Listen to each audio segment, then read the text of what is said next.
لیکن اس کے بیٹے اکرما نے میرے نبی کو دیکھا، باپ گنڈا گردی کرتا، اکرما صحابی، محبت کرنے میں مجبور ہوا کہ نہیں ہوا؟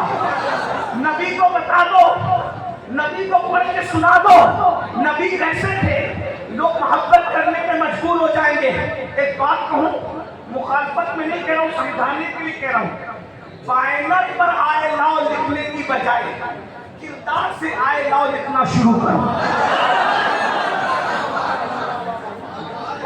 بائنر پہ آئے لاؤ لکھنے کی بجائے کردار سے آئے لاؤ لکھنا شروع کرو۔ بائنر پھٹ سکتے ہیں، کردار کون پھاڑے گا؟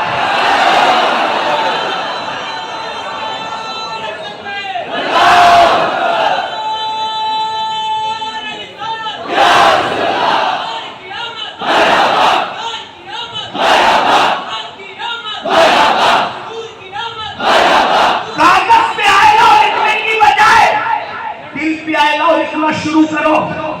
اگر تمہارے دل پہ آئے لاؤ محمد لکھا ہے صلی اللہ علیہ وآلہ وسلم، تو پھر تمہارے موبائل کے اسکرین پر ہیرو کی تصویر کیوں ہے؟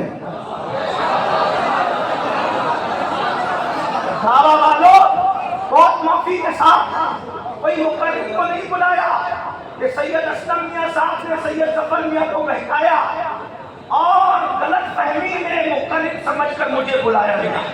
میں مقرر نہیں، یہ کچوچا شریف والے مقرر لوگ بیٹھے ہیں، یہ بریلی شریف والے مقرر لوگ بیٹھے ہیں، یہ دعوی شریف والے مقرر لوگ بیٹھے ہیں، وہ بٹالو شریف والے مقرر بیٹھے ہیں، یہ مفتی شاہ نواز صاحب یہ مقرر، یہ جو لکھیم پور والے مقرر لوگ۔ آپ نے تو غوث پاک کے کتے کو بلایا ہے،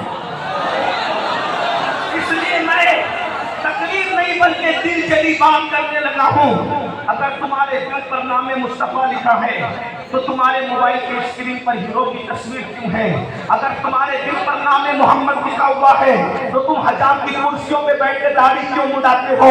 اگر تمہارے دل پر نام محمد لکھا ہوا ہے تو تم لڑکیوں سے ناجائز اور حرام محبت کیوں کرتے ہو؟ دو محبتیں ایک ساتھ جمع نہیں ہو سکتی، دو محبت ایک ساتھ جمع نہیں ہو سکتی۔ نام محمد اس لیے لوگوں کو ڈر لگ رہا ہے کہ دنیا جانتی ہے جس دن ان کے سینوں میں محمد رسول اللہ کی محبت پیدا ہو گئی، اس دن دنیا کے سارے شراب کھانے بند ہو جائیں گے، اس دن دنیا کے سارے شراب کھانے بند ہو جائیں گے۔ شراب کا دھندا کرنے والے نام محمد سے کیوں ڈر رہے ہیں؟ کیونکہ وہ جانتے ہیں کہ دو نشہ ایک ساتھ نہیں ہو سکتا، یا تو شراب کا نشہ ہوگا یا تو عشق محمد کا نشہ ہوگا۔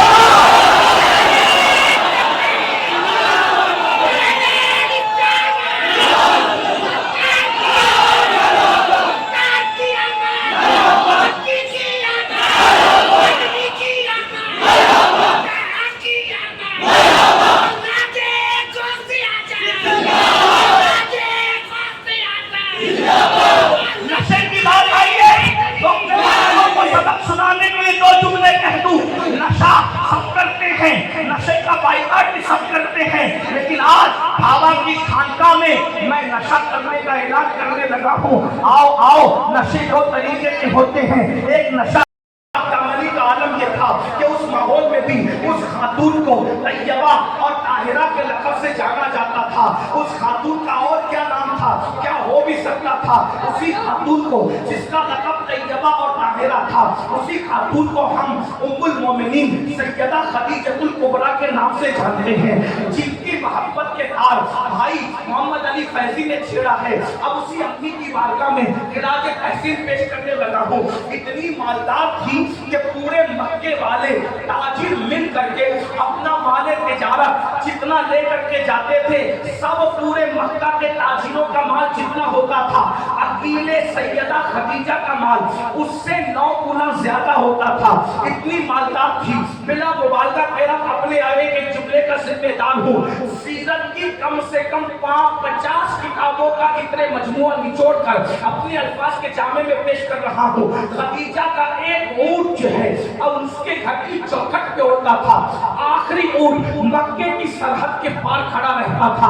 اتنی بڑی مالدار تھی اور بڑے بڑے رئیس نکاح کرنا چاہتے تھے، مگر 2 بار بیوہ ہو چکی تھی، خوبصورت بھی تھی،